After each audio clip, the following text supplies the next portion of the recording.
Hello everyone, कैसे हैं आप लोग। मैं विजय जायसवाल लक्ष्य एकेडमी के इस चैनल में आप सभी का स्वागत करता हूं। आज हम लोग को बात करना है स्टेनोग्राफर प्रैक्टिस सेट 6B पे। इसके पहले हम लोग ऑलरेडी 6A पे डिस्कस कर चुके हैं।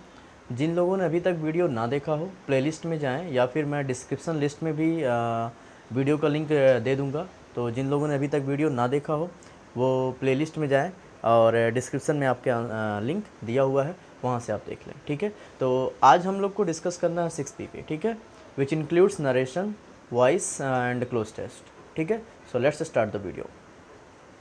पहला क्वेश्चन है नरेशन से आपका। Walter said I can not do it now. तो नरेशन करने का तरीका मैंने आपको ऑलरेडी पहले बताया हुआ है।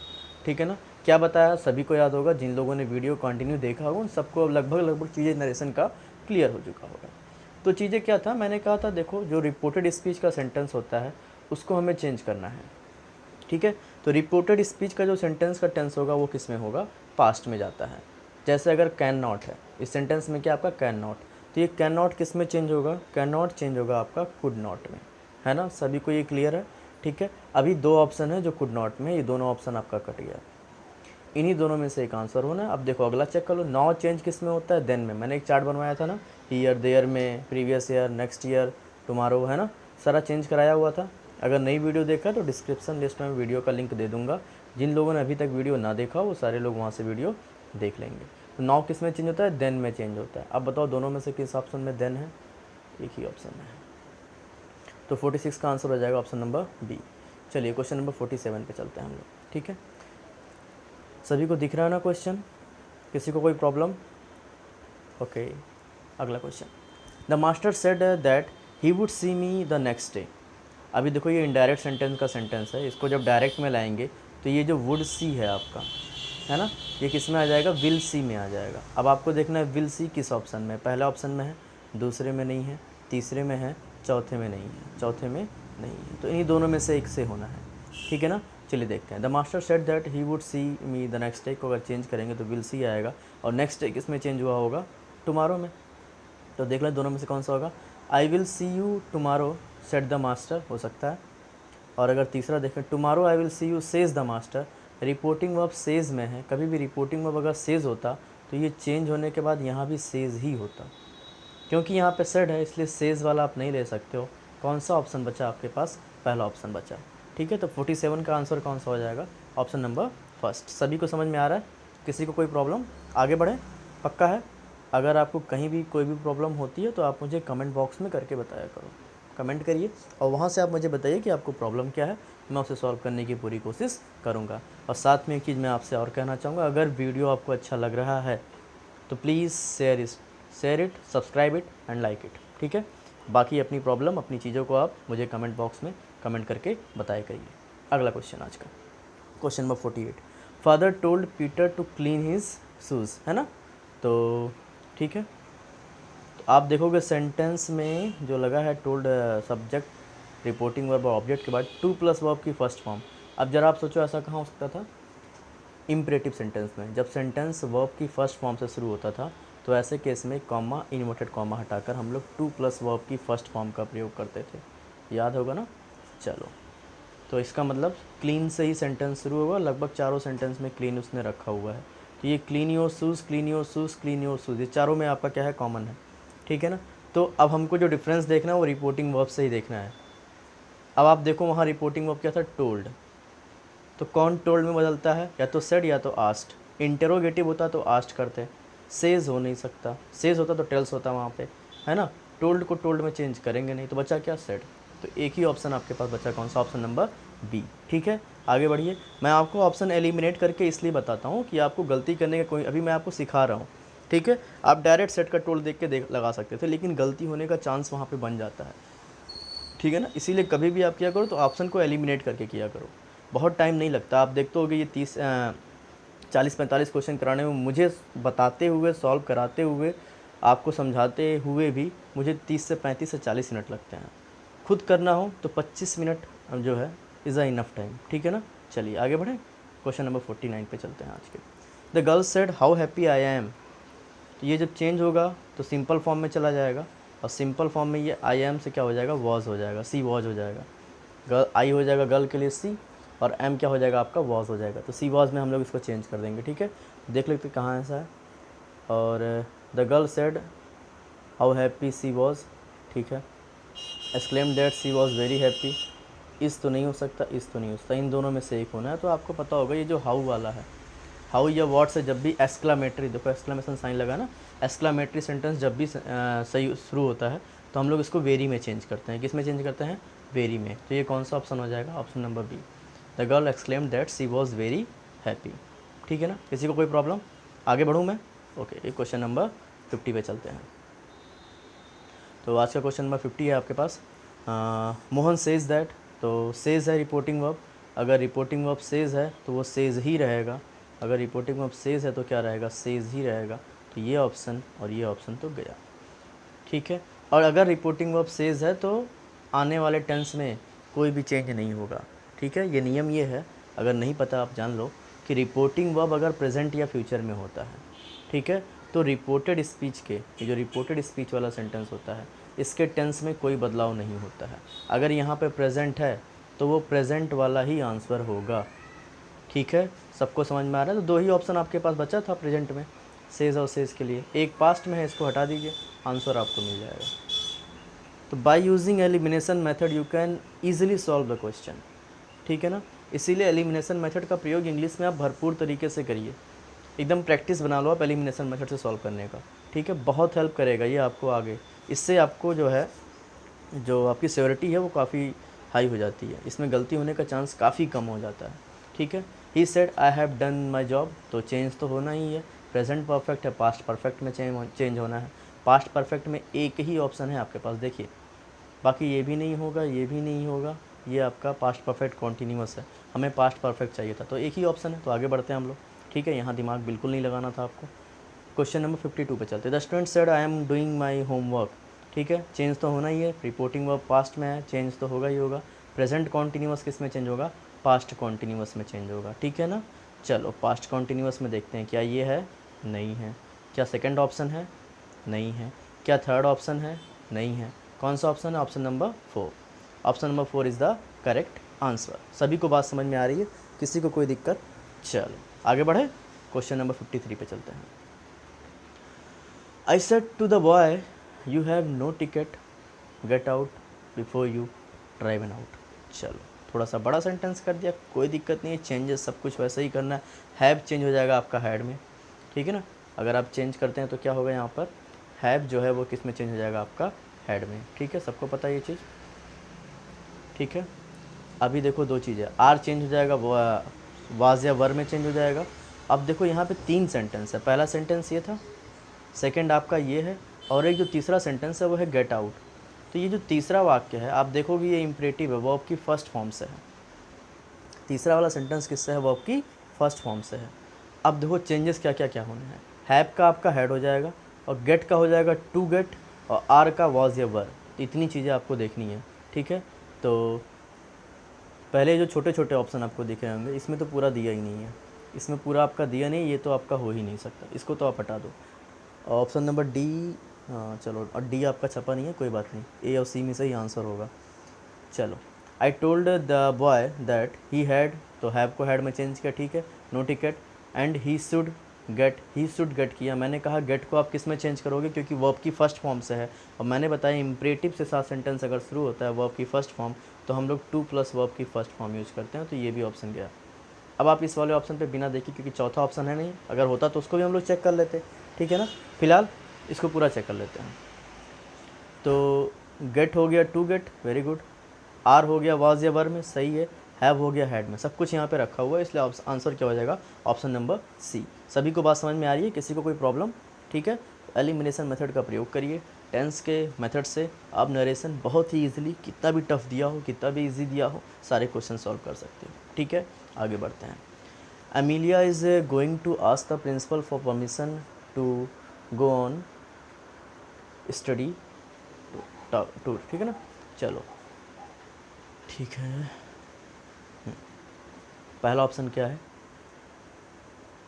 Amelia is going to say to the principal would he have, ठीक है। सेकंड है मे वी हैव, थर्ड है माइट वी हैव। अच्छा, ठीक। अगर आप देखिए यहाँ पे, तो रिपोर्टिंग वर्ब जो है आपका प्रेजेंट में था, ठीक है ना। तो सेंटेंस भी आपका प्रेजेंट का ही लेना है, जो भी ऑप्शन होगा वो किस में होना चाहिए, प्रेजेंट में होना चाहिए। तो वुड नहीं होगा, माइट नहीं होगा। कौन सा ऑप्शन बचा आपके पास, मे बी हैव, ठीक है ना। देखो कितने आसानी, थोड़ा सा आप इसको अगर समझ के करोगे ग्रामर से तो बड़े आसानी से, देखो कितना आसानी से सॉल्व हो गया। सेंटेंस लंबा था लेकिन देखो कितने आसानी से सॉल्व हो गया। हमने देखा कि इज़ गोइंग टू आस्क मतलब ये प्रेजेंट में चल रहा है, रिपोर्टिंग वर्ब, है ना। और जब ये प्रेजेंट में चल रहा है तो हमको प्रेजेंट वाला ही सेक्शन लेके चलना है, क्योंकि जब रिपोर्टिंग वर्ब प्रेजेंट में होता है तो आने वाले टेंस में कोई बदलाव नहीं होता। अगर वो प्रेजेंट है तो प्रेजेंट ही रहेगा। तो प्रेजेंट में करके हमारे पास एक ही ऑप्शन था, बस आप लगा दो, आगे बढ़ो, ठीक है ना। चलो, और ऐसे आप देखो, आप इसको मॉडल के नियम से भी कर सकते थे। परमिशन में हम लोग किसका प्रयोग करते हैं, मॉडल ऑक्सिलरी मे का प्रयोग करते हैं। तो दो ऑप्शन आपके पास बचता है, या तो बी या तो सी। ये वाला ऑप्शन आपका किस में था, पास्ट में था, ये होता नहीं। तो आपका होता कौन सा, ऑप्शन नंबर बी। सभी को बात समझ में आ रही है, आगे बढ़ूँ, नेक्स्ट क्वेश्चन। चलिए अब आ जाते हैं हम लोग वॉइस पे, ठीक है। तो वॉइस करने का मैंने नियम बताया, यहाँ पे टेंस का चेंज नहीं होगा, ऑब्जेक्ट आगे आएगा, सब्जेक्ट बाई के साथ पीछे जाएगा, ठीक है ना। और सहायक क्रिया के साथ वर्ब की कौन सी फॉर्म लगनी है, आपकी थर्ड फॉर्म लगनी है, ठीक है। चलिए सॉल्व करते हैं। Complete the minutes of the last meeting. तो कंप्लीट वर्ब की फर्स्ट फॉर्म, कंप्लीट वर्ब की कौन सी फॉर्म है, फर्स्ट फॉर्म, मतलब प्रेजेंट इंडेफिनिट, किस में चेंज होगा, is am are plus verb की थर्ड फॉर्म। देख लो कहाँ पर है, क्या पहला होगा, इस टू बी टेबल्ड कर दिया, नहीं, इज एम आर के साथ सीधा वर्ब की थर्ड फॉर्म चाहिए। सेकंड हो सकता था, थर्ड बिल्कुल नहीं हो सकता, फोर्थ हो सकता था, क्योंकि थर्ड को देखो आर टू बी लिखा है, नहीं, इज एम आर के साथ वर्ब की थर्ड फॉर्म केवल दो ऑप्शन में है, सेकंड में और फोर्थ में, दोनों में से देख लो कौन सा होगा। The meetings last minute are completed, the last meetings minute are completed, ठीक है। Minutes of the last meeting are to be completed, C ही होगा, डी नहीं हो सकता। एक्चुअली ये वर्ब की फ़र्स्ट फॉर्म के साथ शुरू हुआ है, कंप्लीट। और वर्ब की फ़र्स्ट फॉर्म क्या होता है आपका, इम्परेटिव होता है। और इम्परेटिव में हम लोग टू प्लस बी वर्ब की थर्ड फॉर्म का प्रयोग कर सकते थे, ठीक है। मिस्टेक हुआ यहाँ पे मुझसे।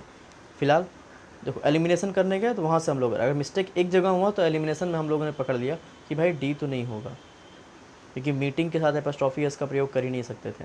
तो बी और डी तो ऐसे ही चला गया, पहला हो नहीं सकता था, ठीक है ना। तो बस बचा कि आपके पास minutes of the last meeting are to be completed, है ना। Minutes of the last meeting are to be completed, कौन सा ऑप्शन होगा, option number C is the correct answer, ठीक है। चलो आगे बढ़ते हैं क्वेश्चन नंबर 57 पे। Grandfather was digging the flower beds. तो वाज के साथ वर्ब की आईएनजी मतलब प्रेजेंट कॉन्टीन्यूअस, इसका पैसिव कैसे बनेगा, वाज या वर के साथ being, BEING being plus verb की थर्ड फॉर्म, ठीक है। तो डिग का थर्ड फॉर्म क्या होता है देख लेते हैं अभी। तो वर डिगिंग होगा, जी नहीं। वाज वर के साथ बीइंग प्लस वर्ब की थर्ड फॉर्म, ये हो सकता था। Was were being dug by, ये भी हो सकता था, ये नहीं होगा। दोनों में से एक हो ना, आप देख लो कौन सा होगा। आप यहाँ पे देखो जरा, ऑब्जेक्ट क्या था, grandfather was digging the flower beds. तो ऑब्जेक्ट कौन आ गया आएगा, द फ्लावर बेड्स आ गया आएगा। The flower beds were being dug by grandfather, कौन सा होगा, ऑप्शन नंबर बी, ठीक है। सबको समझ में आ रहा है। सी में गलत कर दिया, सब्जेक्ट और ऑब्जेक्ट दोनों को एक साथ रखा था, जो कि गलत हो जाएगा। ऑब्जेक्ट को हम लोग आगे लाते हैं, ठीक है। उस अनुसार हमारा कौन सा ऑप्शन होगा, ऑप्शन नंबर बी होगा। सभी को समझ में आ रहा है, पक्का। आगे बढ़ूँ मैं, क्वेश्चन नंबर 58 पे चलते हैं। सभी लोग इसको सॉल्व करने के पहले खुद से सॉल्व कर लिया करो, सो दैट आप जब भी गलती करो तो आप उसको समझ सको कि आप गलती कहाँ कर रहे हो। और अगर आपको वीडियो अच्छा लग रहा है तो please like, share and subscribe. 500 हम लोगों ने टच कर लिया है सब्सक्राइब, जल्द से जल्द हम लोग को 1000 पहुँचना है। उसमें आप सभी को मेरी मदद करनी है, इसको ज़्यादा से ज़्यादा लोगों तक पहुँचाइए। मैं जितनी कोशिश कर सकता हूँ आपके लिए कर रहा हूँ। जल्दी ही मैं आपको रीजनिंग का भी वीडियो प्रोवाइड करने वाला हूँ। काफ़ी लोग डिमांड कर रहे हैं कि सर डाटा सफिशिएंसी, आंकड़े अनुलंघन, सिलॉक्स, स्टेटमेंट कंक्लूज़न, स्टेटमेंट अजम्पशन, इन सब पे वीडियोस बनाइए, क्योंकि यहाँ गलतियाँ बहुत होती है। और आज का जो ट्रेंड चल रहा है रीजनिंग का, इन सारे टॉपिक से क्वेश्चन बहुत आ रहा है। जैसे UPSI का पेपर अभी आपका वैकेंसी आने वाला है, तो उसमें इन सब टॉपिक से क्वेश्चन बहुत पूछते हैं। तो मैं उन सब पे वीडियोस बनाने वाला हूँ, थोड़ा टाइम लूँगा, ठीक है, क्योंकि उन सबको पढ़ाने के लिए मुझे बोर्ड पे आना पड़ेगा। तो चीज़ें चल रही हैं प्रोसेस, जल्दी ही मैं उस पर वीडियो आपको प्रोवाइड करूँगा, ठीक है। तो उसके लिए आपको अभी करना क्या है, मेरी हिम्मत बढ़ाने के लिए आपको लगातार मेरे साथ जुड़े रहना है। चैनल को आप ज़्यादा से ज़्यादा लोगों तक शेयर करिए, उन तक पहुंचाइए, और जो भी वीडियो देखा करे उसको आप लाइक करिए, कमेंट करिए कि आपको वीडियो कैसा लगा। सर अगर यहाँ पे आप मुझे आप सपोर्ट करोगे तो ही मैं चीज़ों को आगे बढ़ा सकूँगा। ठीक है, चलो आगे बढ़ते हैं। I will complete my project next week. ठीक है, तो माई प्रोजेक्ट आगे आ जाएगा। विल कंप्लीट क्या हो जाएगा, विल बी कंप्लीटेड। ठीक है ना, तो माई प्रोजेक्ट विल बी कंप्लीटेड, ये आपको खोजना है। पहले ऑप्शन में है ये आपके पास, my project will be completed. मैंने कहा जल्दी नहीं करना, पहले चेक कर लो, ये तो बिल्कुल नहीं हो सकता। ठीक है, माई प्रोजेक्ट विल बी कंप्लीटेड, ये भी हो सकता था।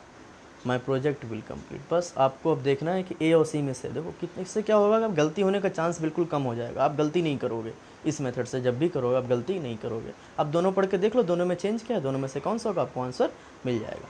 तो next week my project will be completed. ठीक है, next my project will be completed by me next week. तो दोनों में डिफरेंस क्या है, यहाँ बाई के साथ ऑब्जेक्ट सब्जेक्ट को नहीं रखा है और यहाँ पे रखा है। तो सेंटेंस में देख लो आई था, तो आई को हम लोग बाई मी चेंज करेंगे।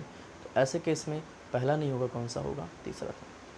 कब नहीं रखते हैं बाई के साथ ऑब्जेक्ट, ये भी एक सवाल है ना। कभी कभी ऐसा होता है कि सब्जेक्ट यहाँ पर होता है लेकिन हम उसको बाई के साथ नहीं लिखते हैं। ऐसा होता है इनडेफिनिट प्रोनाउन जब आता है, समवन, एनीवन, नो वन।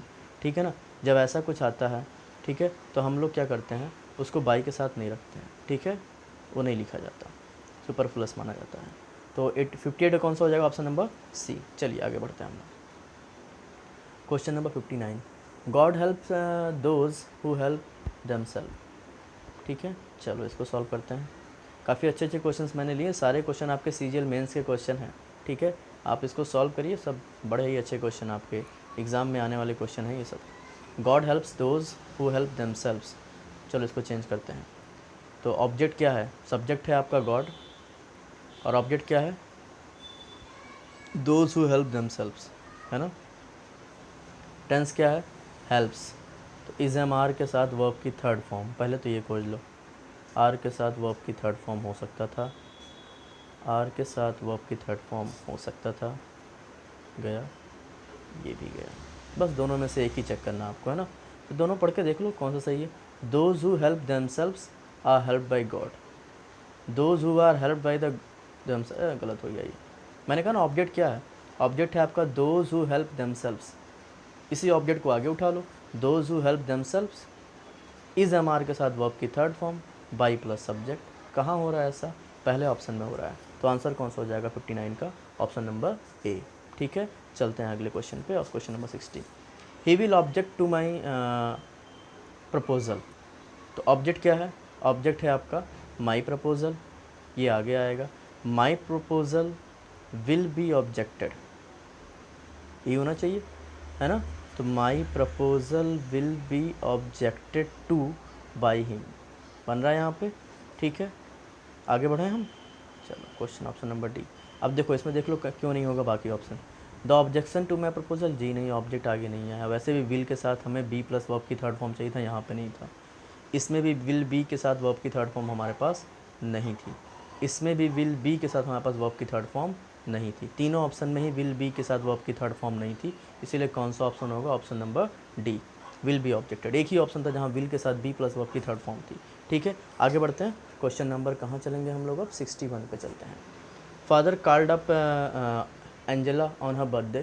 तो कॉल्ड अप है पास्ट इंडेफिनिट, वाज वर्ब के साथ वर्ब की थर्ड फॉर्म, वाज या वर्ब के साथ वर्ब की थर्ड फॉर्म, क्या पहला होगा, जी नहीं।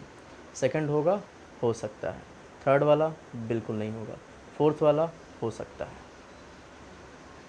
ठीक है, बस चेक कर लो ऑब्जेक्ट क्या था, फादर कॉल्ड एंजेला। ठीक है ना, तो एंजेला ऑब्जेक्ट है, वो आगे आएगी। तो देख लेते हैं। Angela was called up by father on her birthday, काफ़ी हद तक ये बिल्कुल सही लग रहा है, लेकिन फोर्थ भी पढ़ लो। On her birthday Angela was called up by her father. अब दोनों में से कौन सा होगा, दोनों बड़े ही क्लोज है, जल्दीबाजी नहीं करना भाई, ज़रा चेक कर लो। Father called up Angela on her birthday, ठीक है, इसमें क्या है, Angela was called up by father on her birthday, on her birthday Angela was called up. फिलहाल ऑब्जेक्ट के रूप में हम लोग देखेंगे अगर, ऐसे तो दोनों काफ़ी क्लोज है, दोनों लगभग सही है, लेकिन हम लोग ऑब्जेक्ट अगर देखें तो एंजेला हमारा ऑब्जेक्ट था, हम लोग ऑब्जेक्ट को ही आगे लाते हैं। ठीक है, उस अनुसार आंसर क्या हो जाएगा, option number B, Angela was called up by father on her birthday. ठीक है, आगे बढ़े हम। चलो क्वेश्चन नंबर 62 पे चलते हैं।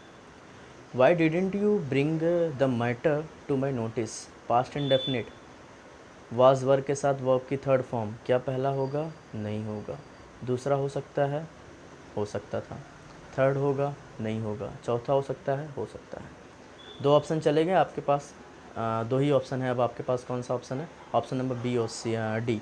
चेक कर लो दोनों में से कौन सा होगा। तो why wasn't the matter brought by you to my notice, और चौथा कह रहा है why wasn't the matter brought to my notice. तो आप देखोगे इसमें यू का प्रयोग नहीं किया है, इसलिए फोर्थ ऑप्शन गलत होगा, ब्रॉट टू यू होगा। ठीक है ना, why wasn't the matter brought by you to my notice, क्योंकि यहाँ सब्जेक्ट क्या था, यू था। सब्जेक्ट क्या था आपका, यू था, और यू को जब हम लोग चेंज करेंगे तो बाई यू हो जाएगा। उस अनुसार कौन सा ऑप्शन हो जाएगा, ऑप्शन नंबर बी हो जाएगा। सभी को समझ में आ रहा है ना, पक्का है। चलो आगे बढ़ते हैं। इस तरह से आप एलिमिनेशन मेथड का प्रयोग करो, आप गलती नहीं करोगे नरेशन ऑफ वॉइस में, और कोई भी इंग्लिश का कोई भी आपका टॉपिक होगा, आपसे गलती वहाँ बहुत कम होगी अगर आप एलिमिनेशन मेथड का प्रयोग कर रहे हो। तो मैं बार बार कहूँगा एलिमिनेशन मेथड को सीखो और उसे आप लोग करो। ठीक है, चलो आगे बढ़ते हैं अगले क्वेश्चन पे। Why was he refused admittance. चलिए, तो आप देखोगे वॉज के साथ वर्ब की थर्ड फॉर्म ऑलरेडी लगी है, ये पैसिव वॉइस में है, तो पास्ट इंडेफिनिट का एक्टिव वॉइस हमको लेना पड़ेगा। ठीक है, तो क्या सेकंड ऑप्शन होगा, नहीं होगा, क्या थर्ड ऑप्शन होगा, नहीं होगा। ये किस में है, पास्ट कॉन्टीन्यूअस में। एक ही ऑप्शन है जो पास्ट इंडेफिनिट में है, कौन सा ऑप्शन है, ऑप्शन नंबर ए। तो आंसर क्या हो जाएगा, ऑप्शन नंबर ए। चलिए क्वेश्चन नंबर 64 पे चलते हैं। People say that he is a spy. ठीक है, people say that he is a spy, तो इसको जो हम लोग चेंज करते हैं तो ये हो क्या आता है, it is said by the people. ठीक है ना, और टेंस में कोई चेंज तो करना नहीं है क्योंकि ये वॉइस है। ठीक है, तो बाकी सेंटेंस आपको ऐसे ही लिख देना है। इसको चेंज करने का, ऐसे सेंटेंस को चेंज करने का नियम ही यही होता है जब भी ऐसा वाक्य आए, ठीक है ना, नैरेटिव फॉर्म का। तो आपका करना क्या है, इट पीपल से दैट को हम लोग क्या कर देना है, it is said by the people, it is said by the people. बाकी आपको रेस्ट ऑफ द सेंटेंस ऐसे ही लिख देना that he is a spy. तो कौन सा ऑप्शन होगा, 64 का पहला ऑप्शन होगा। चलते हैं 65 पे, क्वेश्चन नंबर 65 पे, फिनिश द गेम, है ना। इम्परेटिव सेंटेंस क्या है ये, इम्परेटिव सेंटेंस कैसे चेंज करते हैं इसको हम लोग, let plus object plus be plus verb की third form, let plus object plus be plus verb की थर्ड फॉर्म। ठीक है ना, तो कौन सा हो जाएगा, option number C, let the game be finished. Let plus object plus be plus verb की थर्ड फॉर्म, तो कौन सा हो जाएगा, ऑप्शन नंबर थर्ड। चलिए, तो नरेशन ऑफ वॉइस आपका समाप्त होता है। अब हम लोग चलते हैं किसकी तरफ, क्लोज टेस्ट की तरफ। ठीक है, तो क्लोज टेस्ट पे चलने के लिए मुझे थोड़ा सा इसको एंगल को चेंज करना पड़ेगा। ठीक है,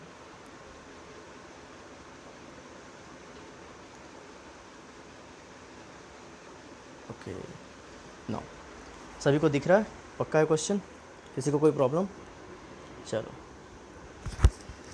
तो पहला जो पैसेज है क्लोज टेस्ट का ये है, telephones have become dash in our lifes as an important dash of communication. ठीक है ना, तो बेसिकली हम लोग यहाँ पे किसकी बात कर रहे हैं, पहला लाइन पढ़ने के बाद हम लोग को थोड़ा बहुत आइडिया ये लग रहा होगा कि यहाँ पे हम लोग बात कर रहे हैं टेलीफोन्स का इधर इट इज़ मोबाइल, इधर इट इज़, ठीक है, आपका लैंडलाइन, कुछ भी हो, इट डजेंट मैटर, बात हो रही है किसकी, टेलीफोन्स की। तो किस तरह से टेलीफोन हमारे लाइफ में है, इसकी क्या वैल्यू है, ऐसी ही कुछ बातें यहाँ पर क्या होगी, आपकी होगी।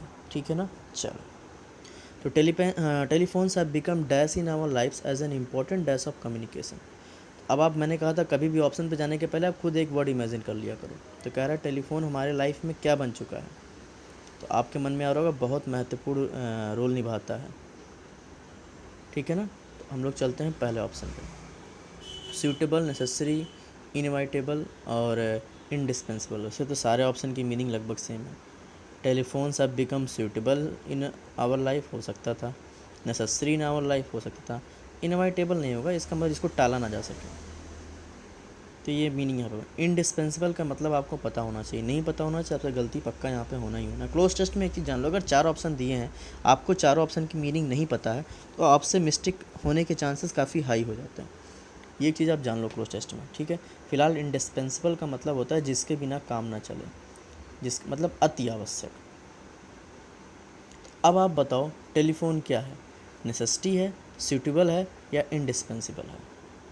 तो अब आपको जवाब मिल गया होगा, टेलीफोन हमारे लिए क्या है, इंडिस्पेंसिबल है। देखो ये क्लोज टेस्ट है, मीनिंग बड़े क्लोज थी, लेकिन इन तीनों में सबसे बेटर कौन है आपके पास, फोर्थ ऑप्शन है, क्योंकि telephones have become indispensable in our lifes. हमारे लाइफ में टेलीफोन क्या हो गया है, एक ऐसी चीज़ हो गई है जिसके बिना हमारा काम ही नहीं चल सकता।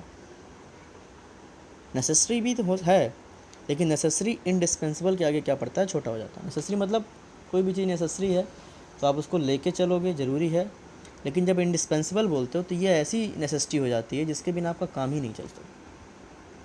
ठीक है, तो काफ़ी क्लोज था, लेकिन यहाँ पे बेटर ऑप्शन कौन सा होगा, 66 का डी ही होगा। ठीक है ना, तो आगे बढ़ते हैं हम लोग। Telephones have become indispensable in our lifes as an important dash of communication. तो आप पढ़ने पे देखो ना, important mode of communication, communicate करने का एक अच्छा माध्यम है ना, एक ऐसा माध्यम बन गया जिसके बिना काम ही नहीं। पहले होता तो लेटर भेज देते थे अब, ठीक है ना। अभी क्या है, अभी आपको कभी भी कम्युनिकेट करना है तो आपके पास सबसे बेस्ट ऑप्शन, और केवल आप कह सकते हो कि एक ही ऑप्शन कौन सा होता है, आप तुरंत फ़ोन उठाते हो। इसीलिए वहाँ पे इंडिस्पेंसिबल वर्ड यूज किया है। और यहाँ माध्यम के लिए आप किसका प्रयोग करोगे, मीडियम का प्रयोग करोगे।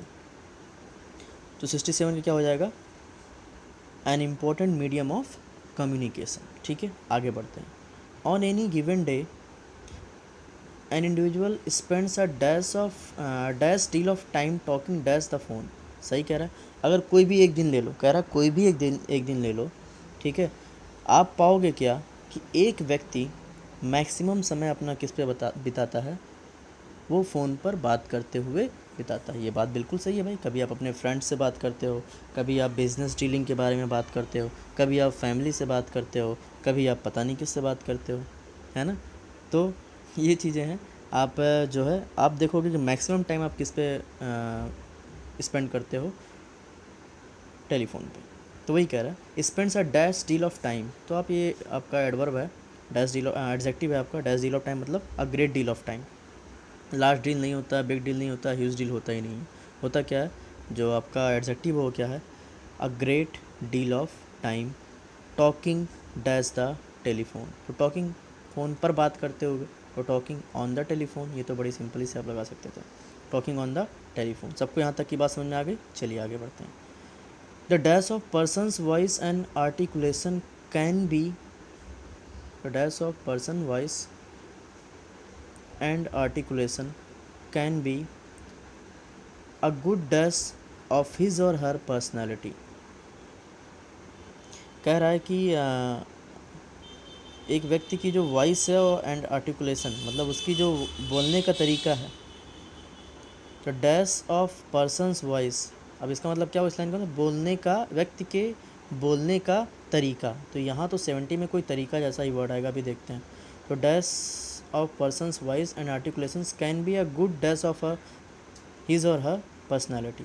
कहने का मतलब आप समझ रहे हो, लाइन का मतलब देखो समझना बहुत अनिवार्य है क्लोज टेस्ट में। कह रहा है कि एक व्यक्ति के बोलने के तरीके से आप ये पता कर सकते हो कि व्यक्ति की जो है पर्सनैलिटी कैसी है। भाई जैसी बात, अभी जैसे जिन लोगों ने मुझे ना देखा होगा, अभी फ़िलहाल तो आज मैं आपको वीडियो में छोटा सा दिखा यहाँ पे छोटे से क्लिप में, लेकिन जिन लोगों ने मुझे ना देखा हो, केवल मेरी वॉइस से इन वीडियोस को देखा हो, तो मेरे वॉइस से ही मेरी एक इमेज वो बना सकते हैं, है ना, एक अपना अनुमान लगा सकते हैं कि हाँ ये ऐसे होंगे, है ना। तो बात करने के तरीके से आप उसकी पर्सनैलिटी के बारे में क्या कर सकते हो, एक इमेजिनेशन कर सकते हो। इसी के बारे में यहाँ पे बात कर रहा है।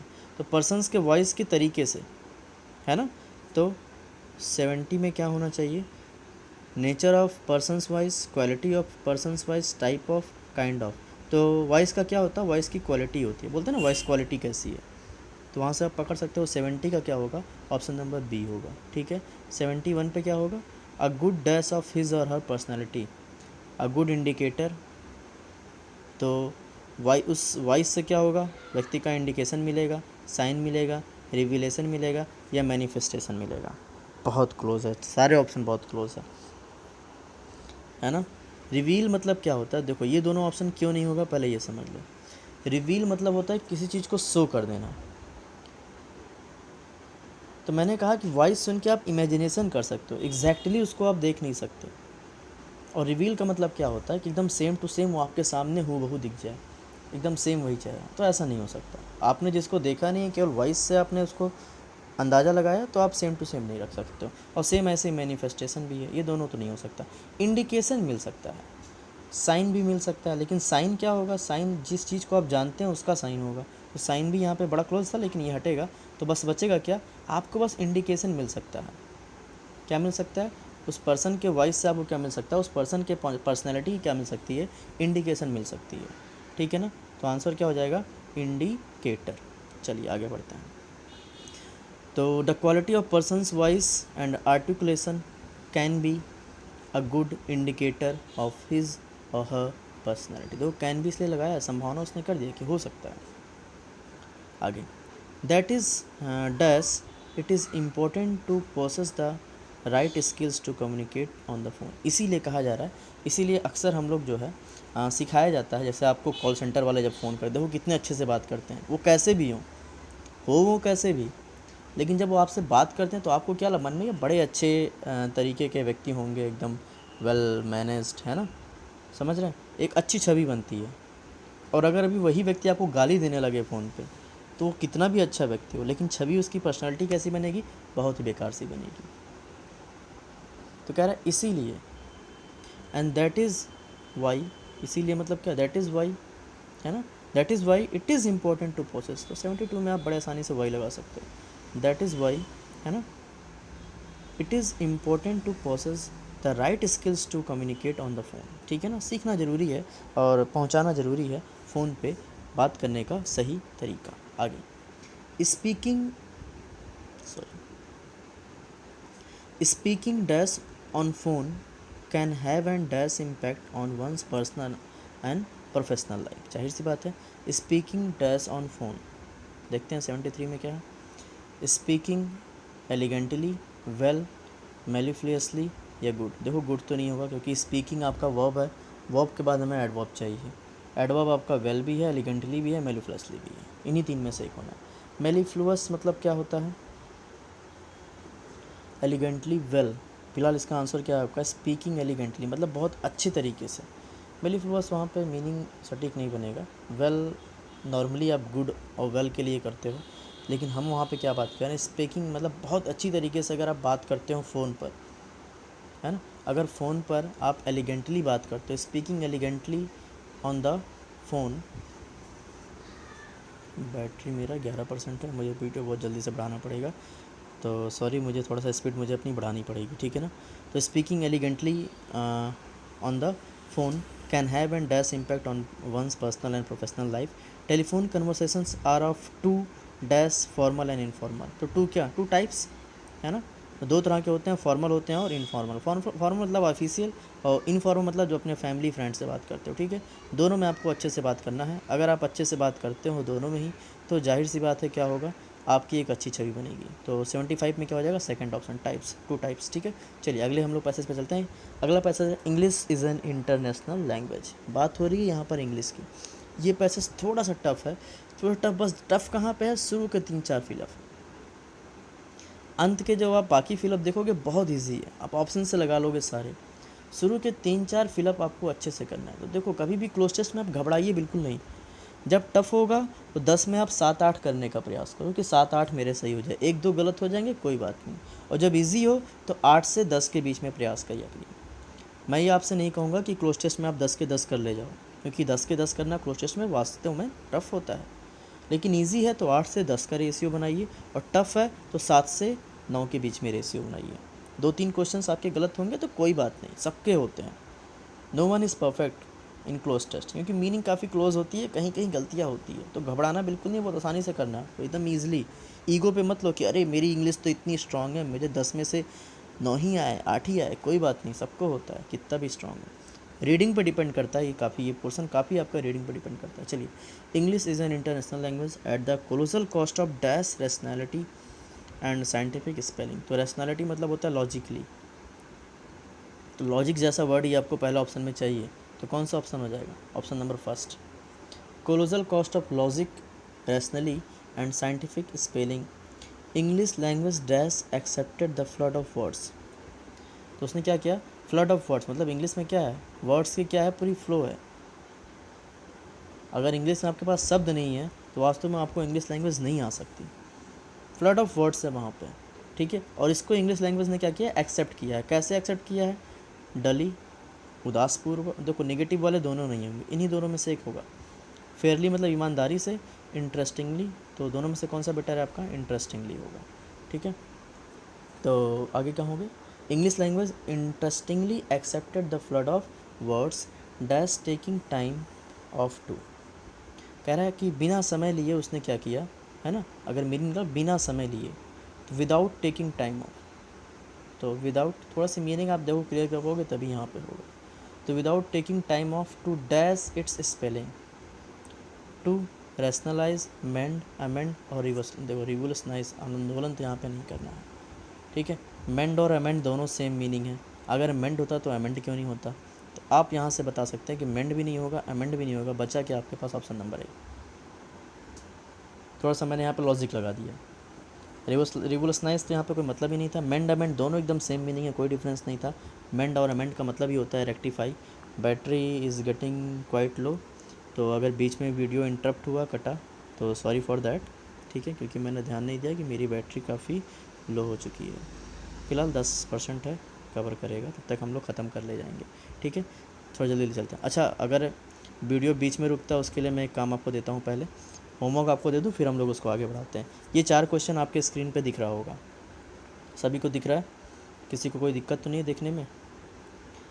आपने करना क्या है, इसको सॉल्व करना है। इसको सॉल्व करके आपको मुझे कमेंट करके बताना है कि इसका आंसर क्या होगा। मैं कमेंट बॉक्स में ही इसका रिप्लाई दूंगा।